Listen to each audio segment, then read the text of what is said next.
Chairman Grassley, Senator Whitehouse, and members of the committee.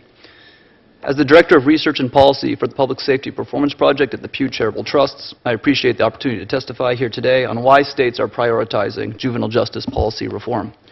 Our project worked with states to advance data-driven, fiscally sound policies and practices in the criminal and juvenile justice systems that protect public safety, hold offenders accountable, and control corrections costs. Let me start with some good news. According to the most recent up-to-date national statistics, juveniles in the United States are much less likely to be arrested for violent crime and much less likely to be committed to state custody than they were just 15 years ago. As the good news illustrates, crime and incarceration are not a zero-sum game. States don't need more correctional beds to achieve less crime. In fact, they've achieved more public safety with dramatically lower levels of punishment. The evidence suggests that juvenile correctional facilities present a high cost to taxpayers and provide a poor return on investment. For example, the state of Georgia was spending $91,000 annually per juvenile in their secure youth development campuses in 2013.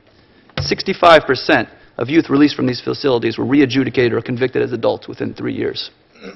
The explanation for these poor returns can be found in a growing body of research demonstrating that for many juvenile offenders, lengthy out-of-home placement in secure corrections or other residential facilities fail to produce better outcomes than alternative sanctions, and in certain instances, they can be counterproductive. For example, a study in Ohio found that for all but the very high-risk group, recidivism outcomes were better for offenders supervised in the community than for those in facilities. Erroneously, some believe that only the most violent, most chronically offending youth remain in corrections facilities today. In state after state, the data indicate otherwise. And that's why states are not just aspiring to apply research to policy, they're making it a reality. Over the past decade, Pew has supported dozens of successful efforts to safely reduce the size of juvenile or adult correctional populations by focusing custodial beds on the most chronic violent offenders, while reallocating a portion of the savings to evidence-based strategies that reduce recidivism. In 6 of those states, Georgia, Hawaii, Kansas, Kentucky, South Dakota, and West Virginia, leadership of all 3 branches of state government has engaged in multi-year efforts to improve their juvenile justice system, forming cross-disciplinary work groups, analyzing local data and practice, developing consensus policy recommendations, changing law, court rule, and agency policy, and implementing reforms. Across the 12 legislative chambers of these 6 states, the total vote count has been nearly 800 yeas to not even 35 nays, and 8 chambers voted unanimously in support. These vote totals reflect consensus positions supported by a diverse array of voices. Ultimately, they reflect the views of the voting public as measured through opinion polling.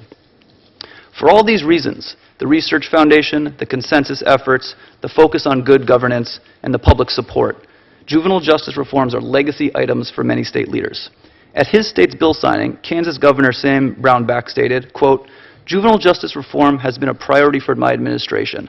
I wanted to see recommendations that help Kansas protect public safety and improve outcomes across our juvenile justice system. This piece of legislation accomplishes that."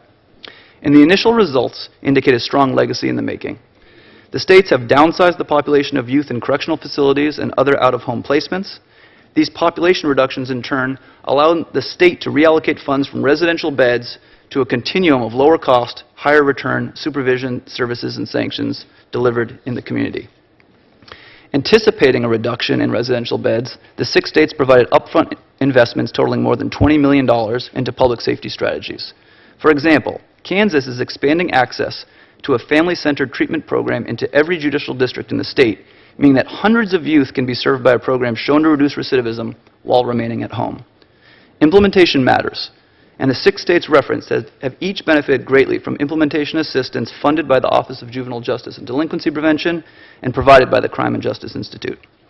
Given this committee's jurisdiction over the Juvenile Justice and Delinquency Prevention Act, and particular interest in issues surrounding status offenders in the valid court order, I want to close with 3 observations. First, as states seek to accelerate and lock in trends towards less juvenile crime and lower levels of correctional control, they have taken steps well beyond restricting the detention or placement of youth for status offenses. Second, several states have explicitly restricted or prohibited the institutionalization of youth for status offenses. In 2013, Georgia prohibited residential commitment for all status offenses. In 2016, Kansas eliminated the valid court order exception for status offenders, meaning that those youth may not be held in secure detention under any circumstance. Third, The voting public indicates in polling that they do not want youth removed from their homes for status offenses.